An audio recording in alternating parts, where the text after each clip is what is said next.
Morning, everyone. I hope you've had a fantastic night of sleep. And I see that you're seeing my drawer where we have all the. It looks like it's the towels and stuff. Why don't I just close that? But good morning, Daniel. How are you? Good morning, Daniel. I'm good. How are you? All right. Literally, when they say like we're showing our dirty laundry. Hey, it's great to have you here. Unfortunately, we don't have Thomas with us. Life comes in the way, and he needed to bring the kids to school and so on. But it happens. So, Yes. Daniel, I know you rather well.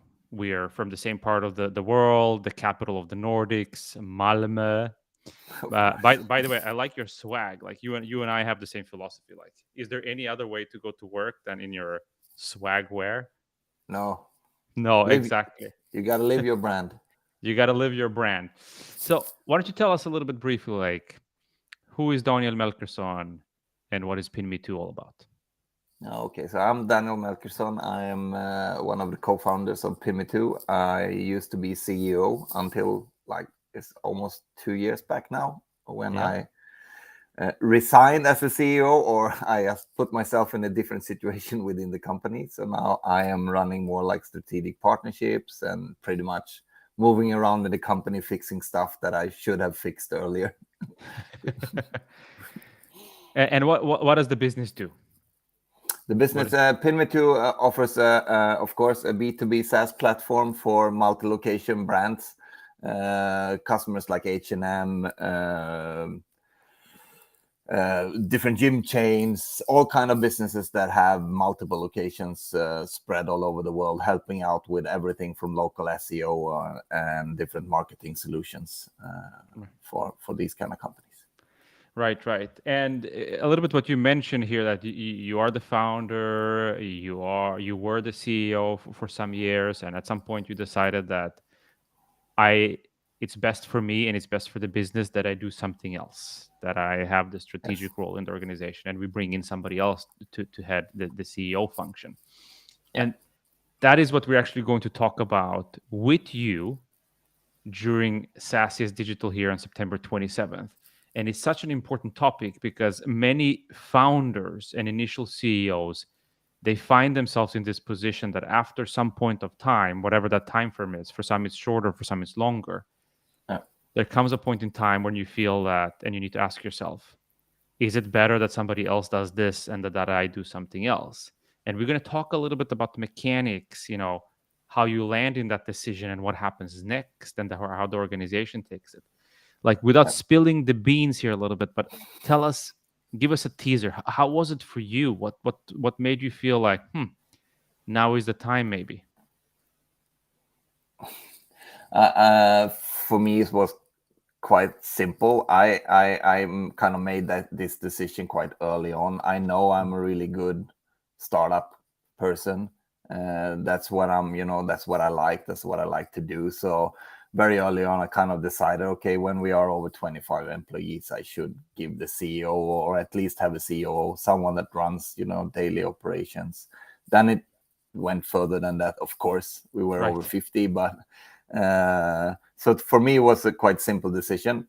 Then how it happened Right. was not, strategically or in any way. It's just that a person popped up Right. from my history, and it Yeah. was just a great fit.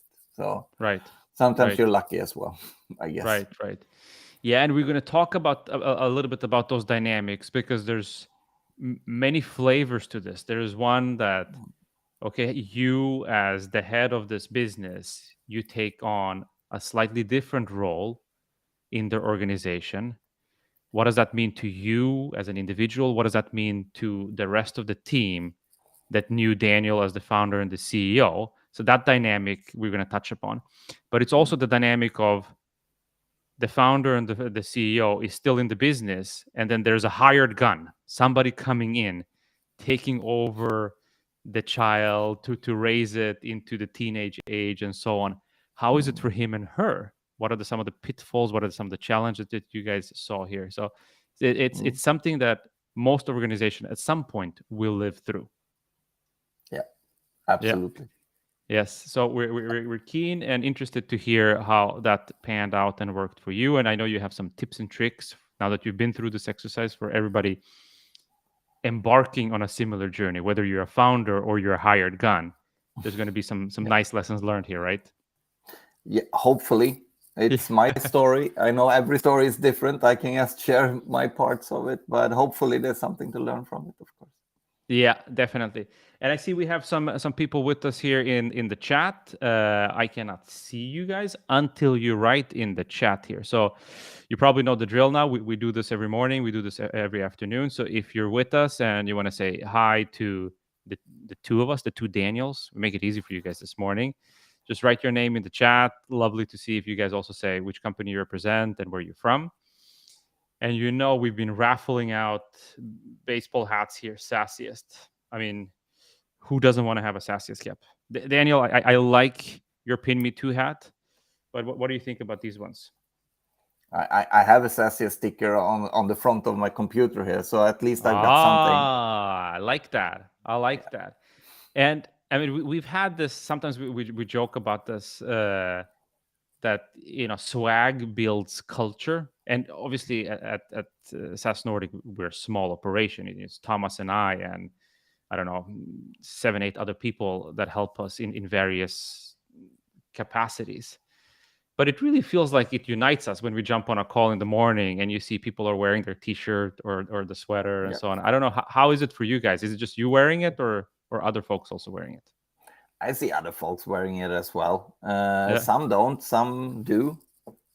Some do it actually just like me almost all the time, and some don't do it at all. It's just, you cannot force it on people. I guess it's up to them. Of course. Yeah. So if you want one of these swags, we're raffling them out. Put your name in the chat, and we'll take it from there. So while we're waiting for that, or see if anybody is not shy enough to put that in there. So Daniel, beyond you talking at SaaSiest about this transition, from a founder and CEO to taking on another role, what else is top of mind for you as a founder and running a business here with your colleagues? What's keeping you guys awake? For us, it's very, very much scaling at the moment. So we just hired a few new roles in the company that are very senior, new CFO, new head of sales, and so on. So it's a lot about orchestrating everything, putting everyone in line, moving the vision mission talk all the time, making sure everyone knows where we're going and streamline, and still a lot of fun stuff to do, even if as a founder, Right. to make sure we're going in the same direction and everyone's on board. Right. And out of curiosity, how do you work with your mission vision stuff? Like, is this something that you sit and update every quarter, or it's like locked in stone and written in stone? It's like, this is it. We all know. We don't change it. We don't touch it. No, we're really lousy at it, which I think most companies are actually. I'm sorry to say, but I think we are. We do it and then we forget about it. How we work with it now is that we make sure that we line ourselves with a very simple vision statement, that every part of the organization and the teams creates a follow-up vision statement. So how do our team make our own vision statement that aligns with the company's vision statement? And then we also do it on a personal level. On my day-to-day work, how does it align? And they have to write it themselves, right, and present it for the teams or in the organization they're in, which has helped a lot. Yeah, actually, to do this. So hopefully we're getting better now. Right.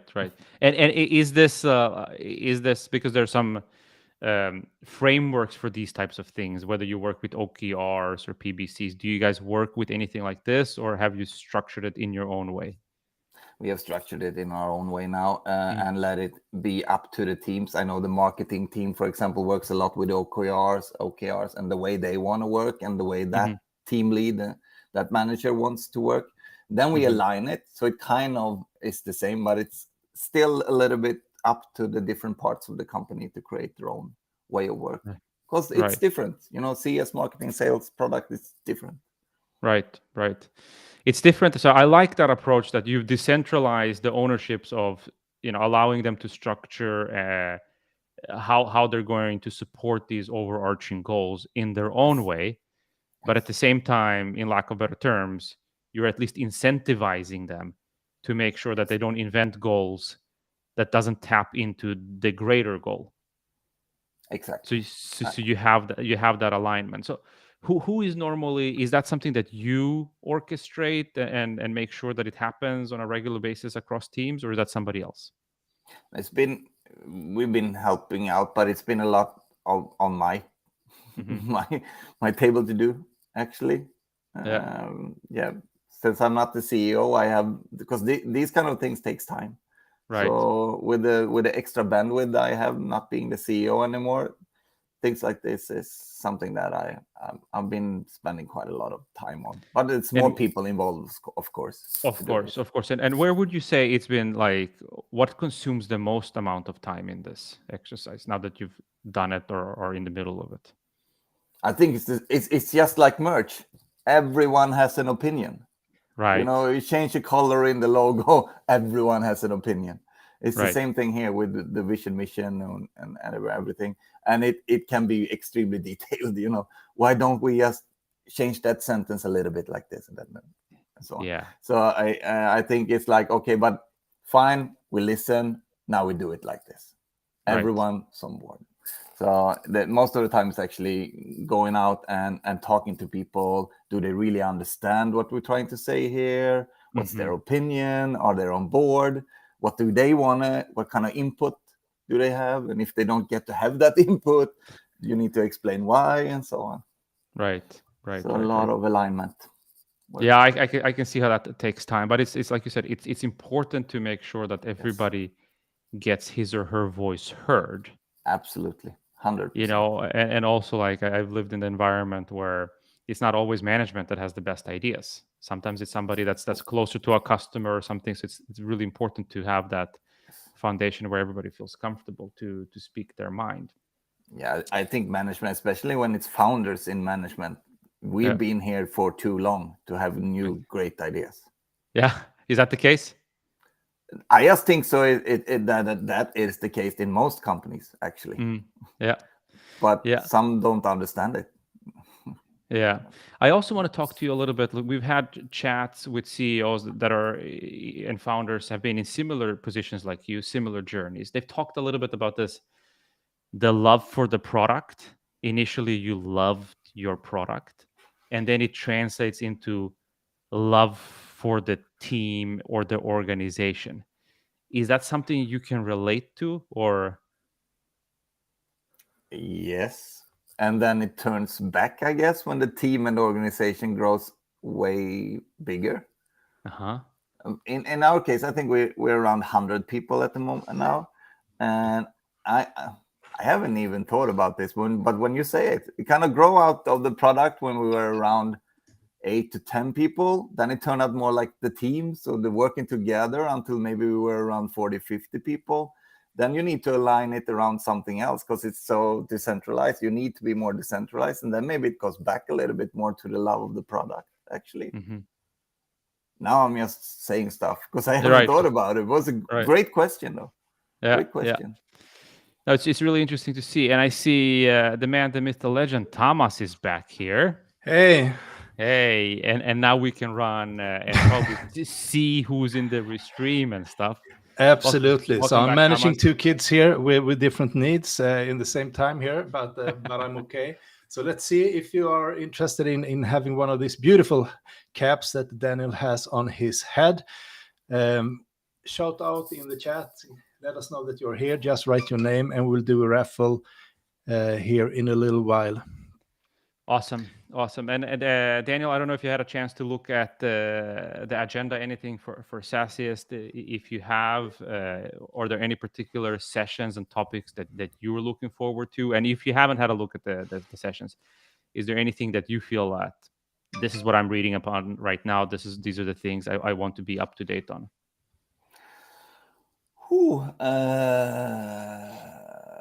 I'm reading up a lot on how especially AI and machine learning can be used better in our kind of field, because we see there's so many great SaaS solutions for this. Everything from just, not simple stuff, but basic stuff like translations. And Right. we do a lot of review management. There's a lot of great tools now that you can help you write the review answers, and there's so many great things happening now. I can really, really see the benefits of the buzzwords that's been going on for the last 10 years, seeing value in it. So those kind of things I'm super interested in, especially out of the perspective, how can this help us scale?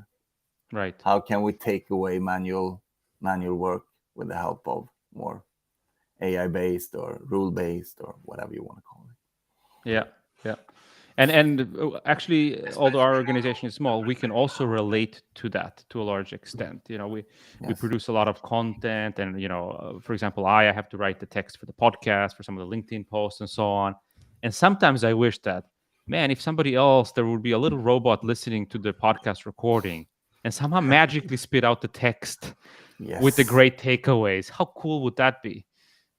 At least we haven't been able to find it. So for now, it has to live with me. But I think AI definitely can make all of us much more efficient. It could not take it all the way. I mean, you can get the sort of transcription. You can probably have some AI doing a summary, but then to get the final touches and so on, you still have to be there. But I mean, it's just a question of time. Yeah, that's fine. Before we can get your wit, wit and your touch in the AI. So. Yeah. But that would be fine for me. It would be like, instead of being at home and make your own drink, it would be like going to a bar and you just have to drink the drink, like the last part. You just fix the text, you don't have to do all the work. Yeah. It helps out a lot. And there's small stuff that, whether you refer to them as AI or not, that I think, for example, and I think I can speak for both of us, have implemented in our daily work without really thinking about it. For example, Grammarly. None of us is a native English speaker. And then you have Grammarly tell you like, hey, Daniel, you forgot a comma here. That word is misspelled. This sentence sounds crazy. It's a small little check that then at least gives me a suggestion. I can take it or I don't have to take it. Yeah. But I think really LinkedIn is doing a pretty good job, in the DM conversation, that's suggesting, responses that sometimes it feels natural. Sometimes it doesn't feel natural, but sometimes it's just, that great. See ya, you're welcome. Those kind of things. Yeah, definitely. But I think, Daniel, this was great. Thomas, you want to do a last shout out to the folks here and tell them a little bit about how many are we right now? Let's start with the bragging game first. How many are we right now? Right now, you want me to tell? Yeah, we are around 10 people. So we know that you're there. Sorry, no. I mean, that's also great. Okay. How many are we at the event? We will be 10 people at the event. So no, I think we are now. Let's take the latest figure here. I hope more than 10. We are more than 10. We are 1,515 for the moment from more than 800 companies. So if you come to SaaSiest Digital next week, you won't be alone. You have the opportunity not only to listen to great content, but also make some new connections, engaged in conversations and so on. So it's going to be great. We're looking forward to it and looking forward to meet you there. Why don't you also tell the folks how we've split the day in different tracks and so on? Yeah, sure. So we start out with a number of really strong keynotes. For instance, we have Jeppe, the CEO at Pleo. We have the Nathan Latka, the one and only, will wake us up in the morning with a lot of data, a lot of energy. Then after a while, we will separate into 4 tracks. So we will have a CEO founder track, where you will meet Daniel here. We will have a revenue track for all you sales and marketing folks. We have a product track that is really strong, also with some guests also from Estonia, actually. So our first Baltic speaker, and then we also have the last track that is customer success. And you met Niklas Ramon yesterday. He will moderate that track, and and then a little bit later in the day, we will then bring in some other heavy artillery from the US. So we will have a number of keynotes that we will end off the day with. For instance, Kyle Poyar, one of the guys that invented PLG from OpenView. And if you're interested in product-led growth, in demand generation and other things, you should definitely make sure you can join us for the afternoon as well. Definitely. And where did they go to sign up for this? They go to SaaSiest Digital 2022, and I'll need to take a call. So maybe you should round this off, and I will hide myself a little bit. Awesome. So SaaSiestDigital2022.com. We're 1,500 plus. We have room for, well, in theory, we're room for however many people. We expect to be somewhere between 1,800 and 2,000 people the last few days here. What's good with this, if you ask me, with this event is that it's rather tactical. People will have tips and tricks, advice. So we try to move away from theory and it's more practice. This is what worked or this is what didn't work. Here's what you can learn from my experience or from my mistakes. And there's actually a lot of the speakers that also have, some anecdotes, some templates, some playbooks. So beyond the slides, some of them will actually also share a little bit of an anecdote that you can download for yourself and your organization, whether it's checkbook for something, how to build a partner network, or if it's a playbook, what elements you need to think about when going full PLG and so on. So it's been lots of fun. There's also, I think, almost 2.5 hours blocked for pure networking. So if you want to discuss and chat with some of the speakers or with your peers, that's going to also be a possibility there. So it's going to be lots of fun. On that note, I think, Daniel, thank you so much for joining us. We're really looking forward to your session here on the 27th. Thank you, everybody else, for hanging with us in these morning and afternoon calls. We wish you all a fantastic day, and we'll see you again at 4 o'clock, hopefully. Thank you. See ya. Bye-bye. All right.